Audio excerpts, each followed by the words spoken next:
I'm going to go over some basics for nutrition that would be for cancer prevention. There's no real diet for cancer prevention, but this is the stuff we know that is most likely to lower the risk of cancer. So why is nutrition important? It's always a question. So this is cancer prevention guidelines that I found from the American Cancer Society and the American Institute for Cancer Research. So a big thing is achieve and maintain a healthy weight, and that's being lean without being underweight. Eating a healthy diet, that really means focusing on a variety of plant-based foods, limiting highly processed foods, including high sodium and foods and meat, especially red meat. And then be physically active for at least 30 minutes a day.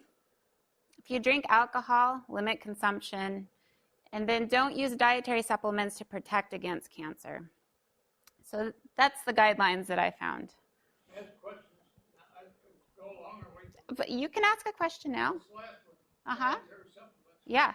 Now, the predict against cancer, don't do it.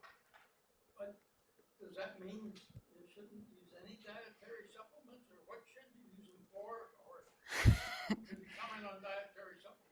I can. Let me save that towards the end because I think that there'll be more questions with that, and then we'll save that towards the end. Okay, so these are the key components of good nutrition. Maintaining a healthy weight, as I've already said. Increasing dietary fiber, fruit, and vegetable intake. Increasing your protein sources from plants. Avoiding highly processed foods. Reducing your total fat. Reducing sodium. Reducing sugar, and limit alcohol consumption. And I know this is just what I kind of said, but this is the basic nutrition for like everything. Preventing cardiac disease or type 2 diabetes, these issues. So maintaining a healthy weight is super important. And one of the best ways is thinking about portion sizes. And when I first was learning about this, it kind of surprised me what has changed in 20 years. So 20 years ago, bagel sizes were much smaller. So if you just think about these little things, like a 3-inch bagel was 140 calories, and now the 6-inch ones are like 350 calories, and that's without cream cheese or without any toppings on it. Your burgers have increased almost double in size. And then pizza, it used to be a serving size is 1.5 ounces, so that was like 210 calories, and now it's a 4 ounce, so that's like 500 calories. So if you just think about that little aspect, maintaining your weight, this is like a big part of it right here. So when you go out to eat, portion sizes have increased, even at the grocery store, you know, like I said with like bagels or whatever, those portions are much bigger than what they used to be. So the easiest way I like to think of it is increasing your intake of water and choosing lower calorie foods. This is the easiest way to help maintain your weight. We'll go over. Huh? How much So water? there's always this debate, how much water should you drink? And it's kind of funny because you could read a million things, but when you're drinking beverages, choosing water first is a good idea. How much actual fluids we need is a little different because foods contain fluids, you know, even coffee, like all of that. So drinking water, I think the general guideline is generally like 64 ounces, but not everyone can drink that much water in one day. So it's like drink when you're thirsty. Don't ignore when you're thirsty is really the... Can you drink too much? Yes, you can, especially if you're exercising very heavily and not getting the right nutrients, and you can have too much. You can oversaturate yourself. But I think it's hard for most people to do.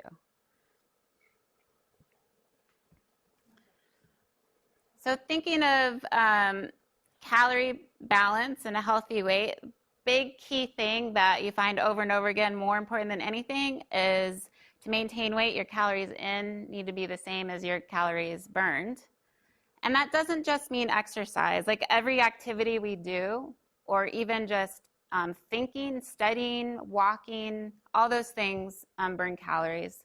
But exercise is an important part of it. And keeping a healthy weight like I said, helps reduce not just risk of cancer, but heart disease, diabetes, and hypertension. So the balance, macronutrients, so those are our carbohydrates, our proteins, and our fats. And this is like just real basic. I'll show you a better graphic to explain what I mean. But our calories, about 45 to 65% would come from carbohydrates. So half your calories in a day. Protein, a bit less. And fat, because fat is so dense, you don't need very much to get the calories from it. So everyone has probably seen this before, the My Plate. It's the pretty, I have two different versions because the Harvard Medical School did a slightly different one for people who don't eat dairy. But the idea is eating about half your food in a day of being vegetables and fruits, eating whole grains, eating a little protein, a little bit of fat, a little bit of dairy is good, but really focusing on your fruit and vegetable intake, namely your vegetables, helps to keep your calories down because vegetables are very filling, high in fiber, and have a lot of vitamins and nutrients that we need. I always like to tell people about when you go shopping at the store, you can kind of think of making your shopping cart look like this too. If your shopping cart is a lot of fruits and vegetables, then you're probably doing good.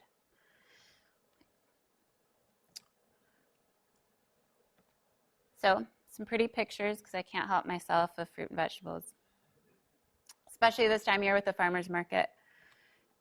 So the important part with our plant-based foods is they're often very high in fiber, and fiber protects against, protects the heart, assists in lowering cholesterol and blood sugar levels. It's good for our digestion overall, for both keeping everything regular, but also for the bacteria that live in our digestive system.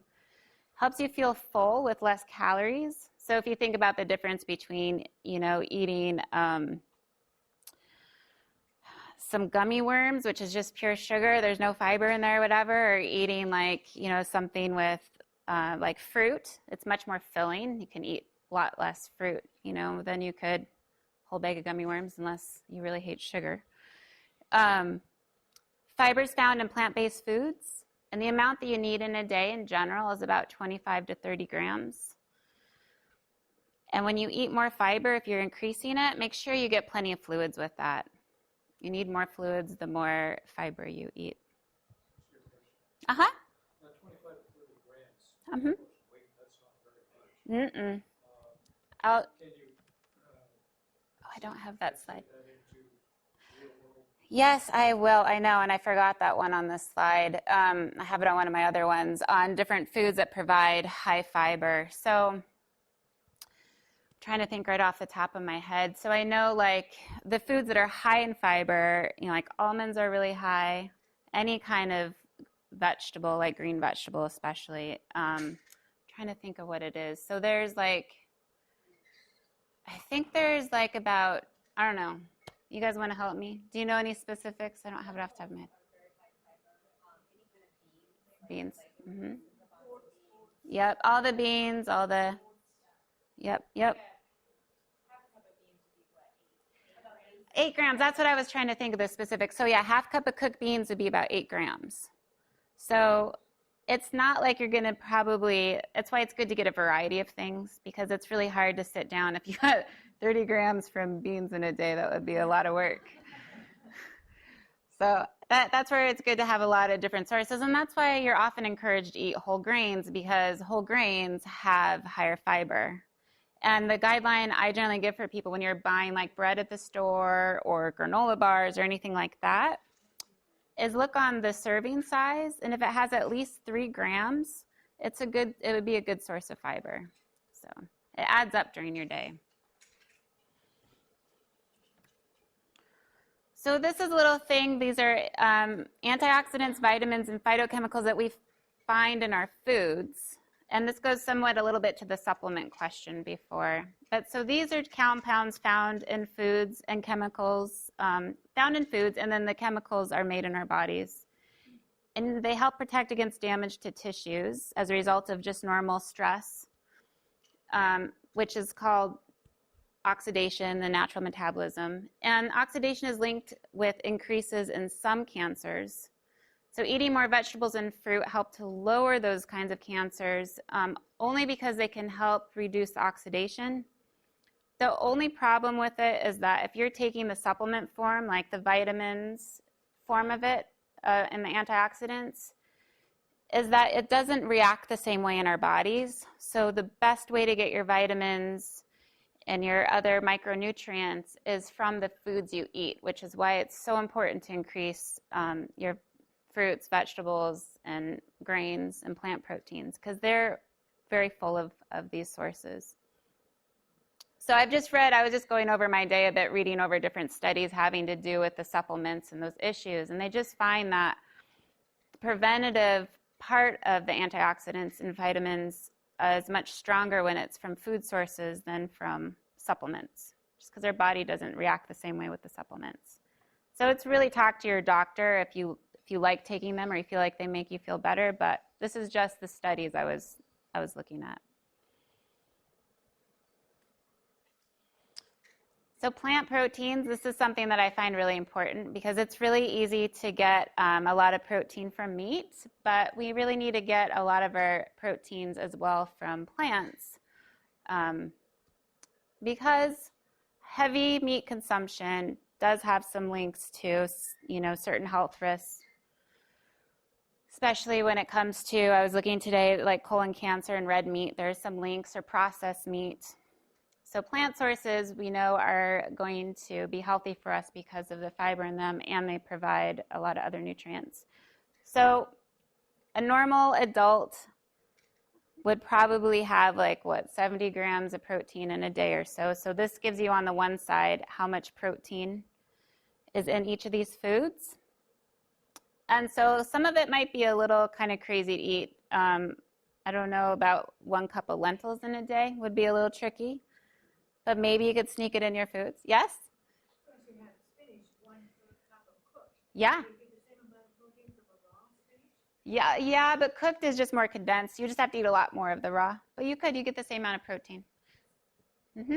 So that's I was showing, even a lot of our plants have some protein in there. So it's easy to get enough protein a day for most people who are eating normally. As you get older, usually you need a little bit more protein just to keep your lean muscle mass. But a lot of these are easy to get in, sneak into your foods very easily, like almonds. Quinoa is a really great one, especially like my family, when my kids were younger, they were a little weirded out by quinoa. They didn't like the shape of it, so I just mix it with rice. It's a good way to hide it.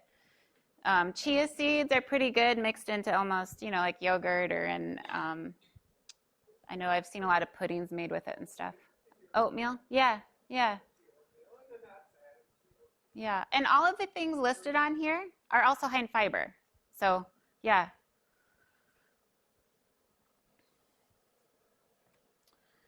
So plant proteins, of course, are lower in saturated fat. There's no cholesterol, high in fiber. And then there's the stuff I showed, and which include all those nuts, seeds, grains, and legumes. So limiting intake of highly processed foods, this is a really important part because it's so easy to get highly processed foods in our diets. And I say highly processed because almost all foods are processed in some way. So minimally processed foods think about foods that are cooked, canned, dried, blended, chopped, frozen. Any of those are processed, but those are minimally processed, and that's not a problem. It's highly processed foods that are the issue. So you think about those frozen meals that are, I always think of those Hungry Man meals, that would be, or those frozen pizzas.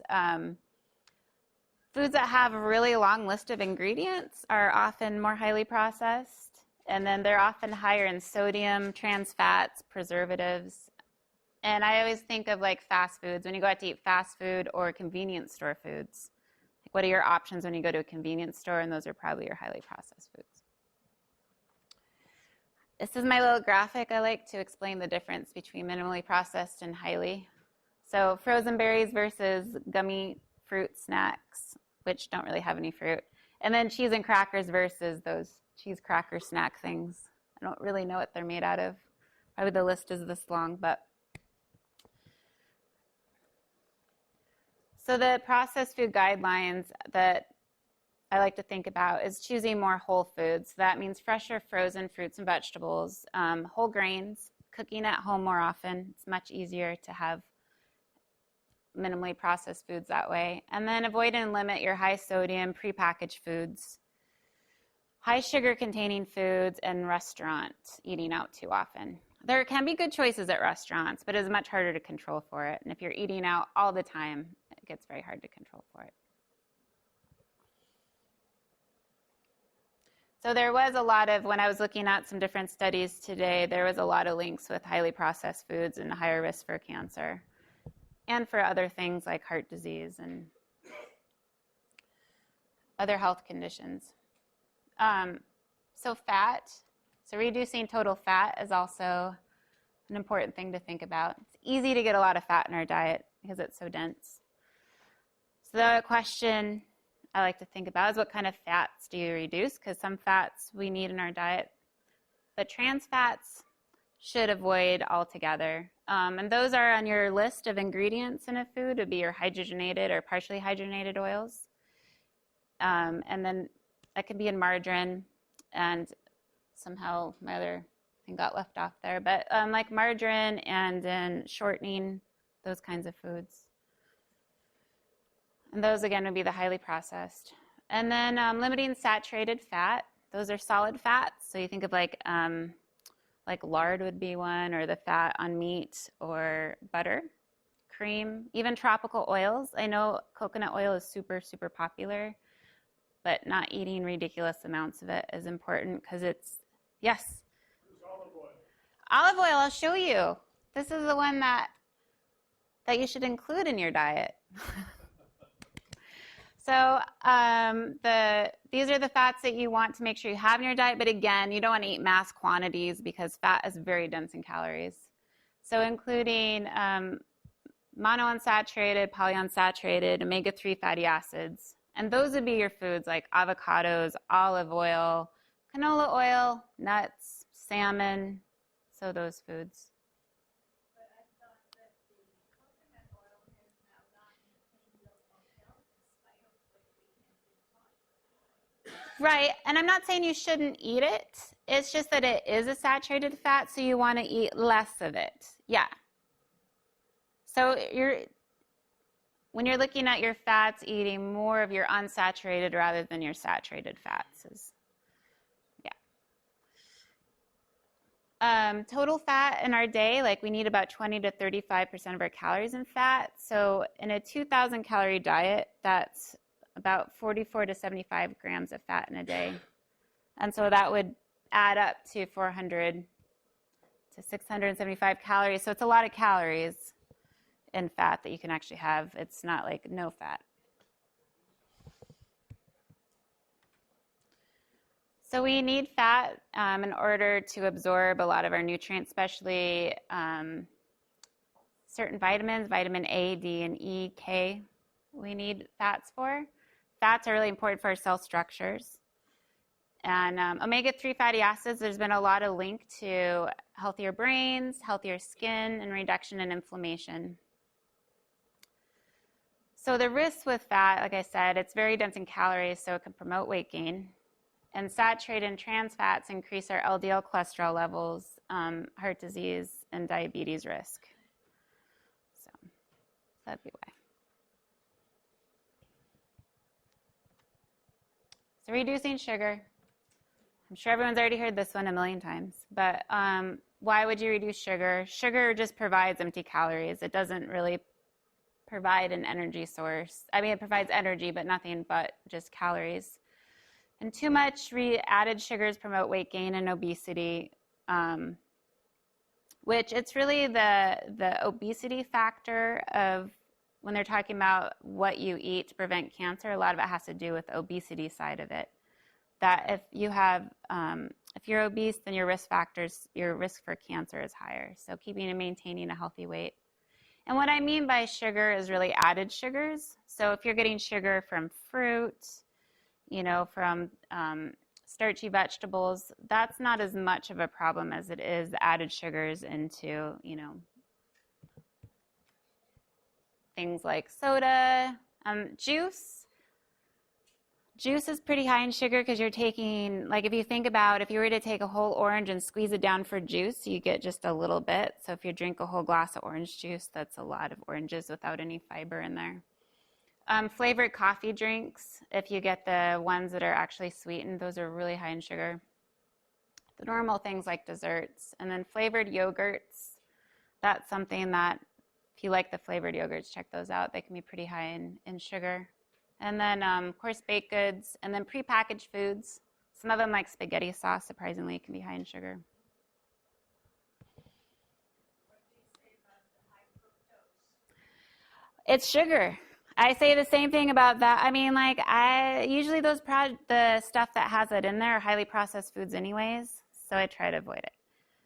But, I mean, when people ask me if honey is healthy in small amounts, but it's another sugar. Same with maple syrup. Those are all sugars. And our body processes it the same way.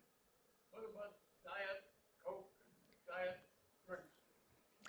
Well, there's a lot of controversy about that. And I don't know if... So what I've read about it is that it's that when your tongue tastes something sweet, your brain expects there to be calories along with that. And so when you taste like a diet soda, something that doesn't have calories but tastes like it should, it makes you feel hungry. Those are animal studies, so I don't know if it correlates into the same thing for humans, but yeah.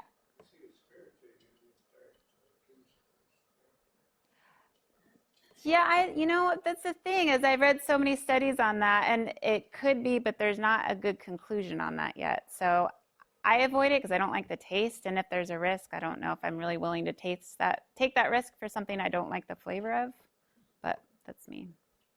Fruit sugar? Well, fruit sugar, I mean, like if you're having just straight fruit sugar in something that doesn't have the fiber, again, that's where the problem is. When you're eating like a piece of fruit, that fiber helps slow down the digestion so it doesn't bump your blood sugars up really high. I mean, that's really part of the problem with a high sugar intake, is it spikes your blood sugars up and it causes, your whole body to get off. I mean, so like with type 2 diabetes, that's one of the risk factors. If your blood sugars are being bumped up all the time, it can change the way your body uses insulin. So I don't know. It's not good. You want to slow it down, not speed it up. Yeah. Are you familiar with Yacon, Y-A-C-O-N, or is it something like that? Mm-mm. It's in South American places, people eat diabetics eat it for free. Oh. Because it's sweet. Yeah. But it goes through your body and it just, I don't know if you're going to have some sugar metabolic reaction because, but maybe not. You just got fat. Yeah, I guess my feeling is like there's a lot of those very specific non-sugar sweeteners or non-calorie sweeteners that are coming out all the time. And I don't know all the studies on a lot of them, but I know some people, like if you are someone who likes sweet things and you really like to have something with, but you're not supposed to eat them, and you have a non-sugar, non-calorie sweetener in a food, I don't think it's probably as much of a problem as in a beverage. So I don't know about that stuff. I've never heard of it. What sweetener would you recommend? Everybody uses. If I use a sweetener, I don't know. Like when I'm baking, I like any of them is probably okay. I just cut, if I use sugar or honey or maple syrup, I just cut it in half at least in my recipes. Just getting used to a less sweet flavor takes like 6 weeks for your tongue to get used to a less sweet flavor, but that's what I do. Exercise is the other side of this. That's really important to help maintain weight and keep us healthy. And exercise has been shown to help be a preventative for cancer. So adults need about 150 minutes of moderate exercise per week. And that adds up to about 20 to 30 minutes per day. So it's not that much. And there's been a lot of studies that have shown that you don't have to get it all at once. You can do 10 minutes of exercise a couple times a day. And if you think of whatever you're doing for exercise as something you enjoy, then it becomes something fun and not something that's work. And I think that's an important part. And now we get to all your questions. Yeah. Is there a brochure available or some small publication that will identify the calorie content, such as a stick of salad, an average tomato, or a chicken thigh, or a chicken breast of a certain number of pounds? Yeah. So that when you make a salad or you make your meal, Mhm. you become sensitized to the Yeah. amount of calories because, frankly, it's the amount of calories we eat Yeah. over. Yeah. But I think this would be kind of, you don't quote a guideline all the time, but No. you become sensitized to the fact that when you add an avocado to your salad, Mhm. you've now tripled the calories, whatever. Right. So if you have internet access, there's the USDA has a great database for like every food you could think of and its calories. Or if you have like a smartphone, there's the app Calorie King that you can put in almost any food and it'll tell you what the calories are. I mean, part of my thing is I think if you really like doing the calorie counting side of things, that's awesome. But I know for me, I just don't have time to think about it, which is why I really like those guidelines of thinking about eating half my plate non-starchy vegetables as my like main guideline. Because I know I'm going to get less calories if I eat that way, whole grains and the lean proteins or the plant proteins. But if you like doing the calorie counting, I mean, there are guidelines out there. Having a pamphlet that will tell you all of it, that's a book. Because there's a lot of foods out there. But if you go online, there's a lot of great resources through the USDA and through a few others that can give you that.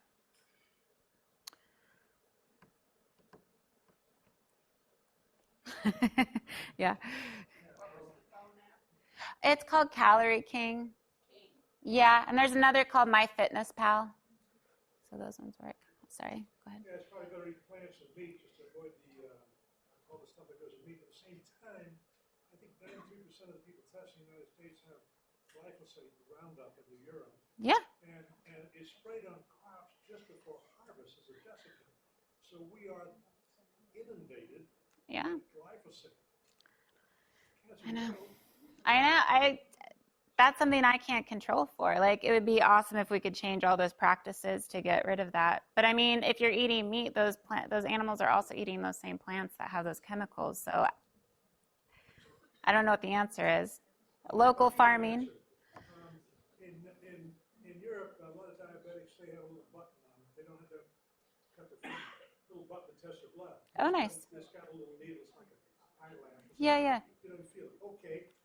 The technology has been around for a long time. Let's test for 10 things in the blood that are affected by what we eat, keep track of what we eat. Mm-hmm. And we know 24/7, you probably an app right on your iPhone. This is what's happening to my blood because of what I'm eating today. Yeah. And that would change the food industry. It probably would. It would be a very hard thing to implement, though, I think. But it would. It's very necessary to implement. All right. I'd be happy if someone were that would be interesting. Yeah. Regarding sugar, Mm-hmm. glycemic index of even whole grain breads is quite high. Right. So the big thing there is that you really don't want to so the serving size aspect that I was talking about, right? So if you think about how much calories or how many servings of carbohydrates you should have in a day, that counts as like your breads, your pastas, starchy vegetables, fruit, some like milk and yogurt, all those different foods. There is a high glycemic index with some of it, but a lot of it has to do with the fiber value of those because it's how slow it absorbs. So yeah, so whole grain breads they would absorb a little bit slower and it wouldn't bump up your blood sugars quite as high, but you wouldn't want to eat like a whole loaf because that wouldn't help. Does that make any sense? I'm saying. I know, that's always the problem, isn't it? You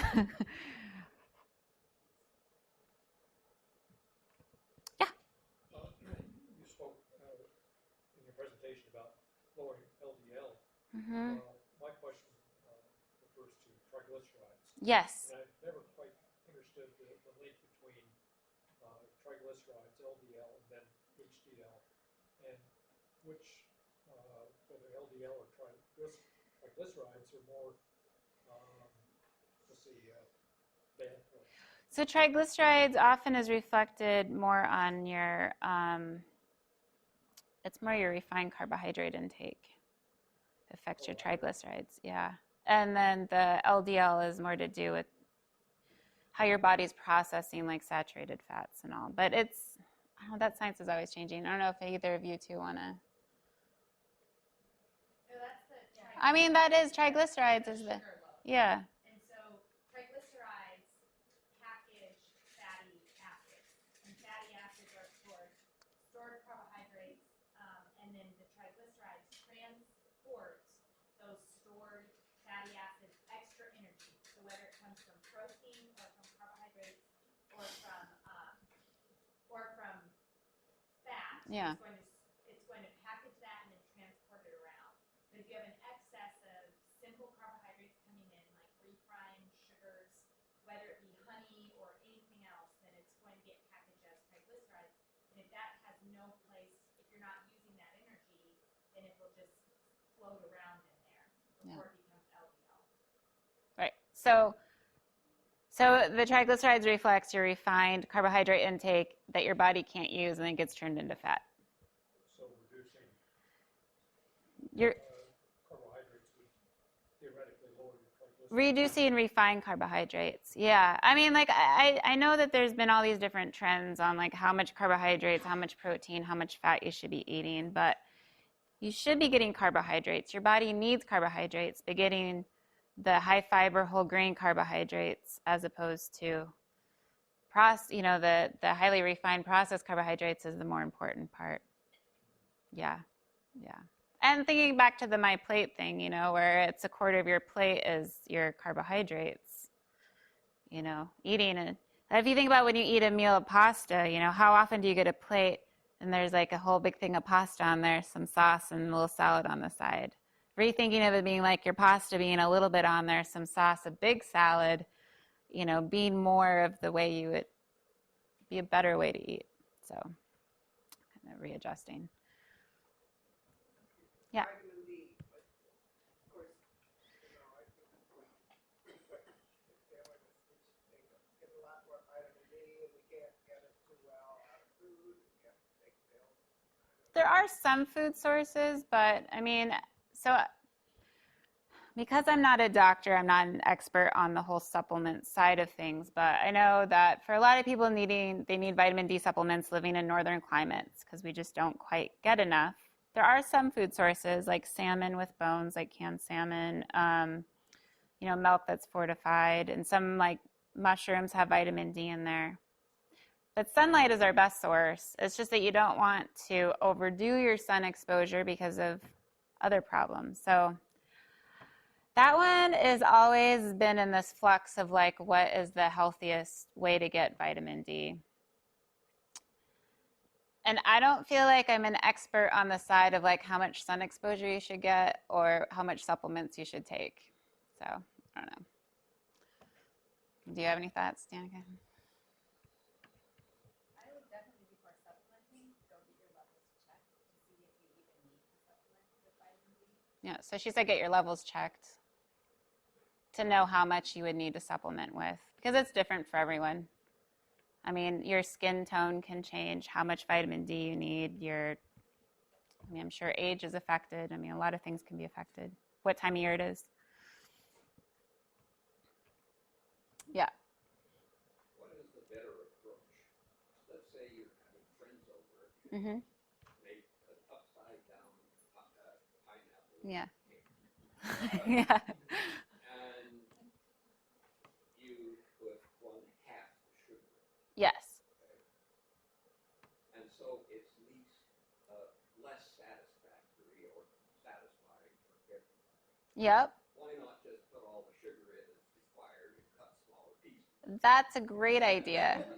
That's a great idea. No, that's fine. When I'm baking at home for like my family, I mean, I don't know. They've gotten used to me cutting out sugar, and that's the way I do it. My kids are older now and learning how to do their own baking, so they do it they play around with it, see what works for them, see what they like. I'm not saying like you should always have to cut your sugar in everything you make, but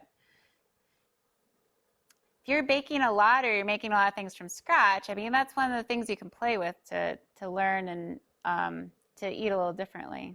I mean, same with salt. You know, you can learn to cut salt out, a lot of salt out in your meals because sodium causes all kinds of problems, you know, high sodium. But it takes a while to adjust to that flavor difference. It takes the same about 6 weeks to adjust to a low sodium diet. So, I don't know. So that, we're supposed to use about half as much of that. Yeah. With sugar if you could bake with it, I guess. Yeah, I mean, that would be the other option, really. If like you wanted less sugar in something, wanted it to still be satisfying, is using half sugar, half substitute. I don't know. But if you're having a party, I always think if you're having a party and you're making a dessert, you might as well just make it the normal way. That's the part we'll remember from your I know, right? Oh no, I've done myself in now. Are there any other questions? Yeah. Anti-cancer, antioxidants, Mm-hmm. they seem to come in waves. And blueberries and turmeric and Yeah. what's the three of them? What's your opinion on that? I think food sources are great on that. Like if you're going to eat a food that's high in antioxidants, it's very good. But I was just reading again today on the supplement side of it, and there's just been supplement side is just too hard for your body to use it right. But food wise, like I've never seen anything negative about eating blueberries. You know, and curries have turmeric in them, and I don't know. But I think if you have a good food source, you know, a lot of our healthy foods from plants have antioxidants, vitamins in there. If you like eating them, that's great. Should include it. I don't know, like probably if you ate like mounds of blueberries in a day, it would not make you feel good at the end of the day, but. Just get one week is blueberries, next week is kale. So my thing on that is that there's so much information out there constantly coming at us, what foods we should eat today, what foods we shouldn't eat, but it's always changing. And that gets frustrating. But I think if you go back to the basics of eating mostly plants in your diet, if you like eating meat, you know, limiting the amount and making sure that you're getting the less, you know, the stuff that's not as processed, or fish in your diet, eating whole grains. Those are the basics that don't really change. You know, not eating too much fat. Like, those are the basics that over time have not really changed. And so if you can stick with that, I think all those little things, you know, like a lot of the fads that come out, a lot of it to me is just someone making money off of people. You know, like how much money's been made off of a lot of these fad diets, who knows?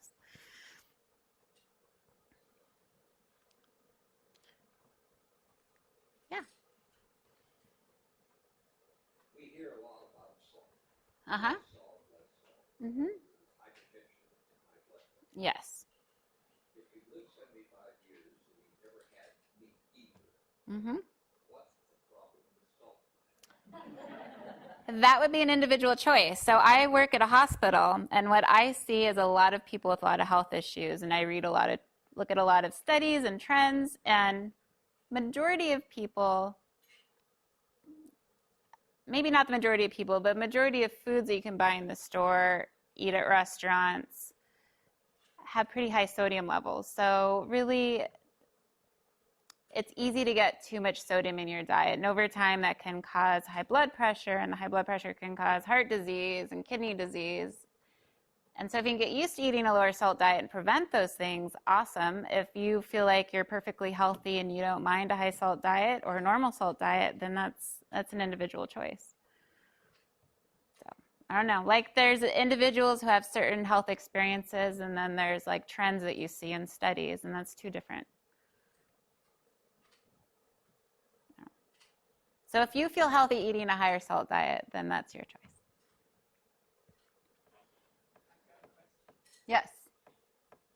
If you want to lower your salt intake, you can do it gradually. Yes.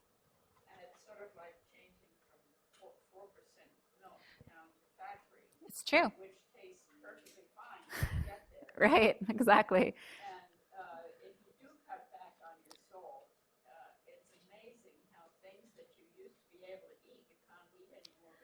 Right? Too salty. Yeah. Well, and there's a few tricks too, is like really increasing the amount of herbs and spices used in your cooking. Vinegars or citrusy flavors can kind of take over the salt flavors. You know, I mean, like it's a good replacement. There's, yeah, lemon juice, or like there's a lot of good vinegars out there you can use too.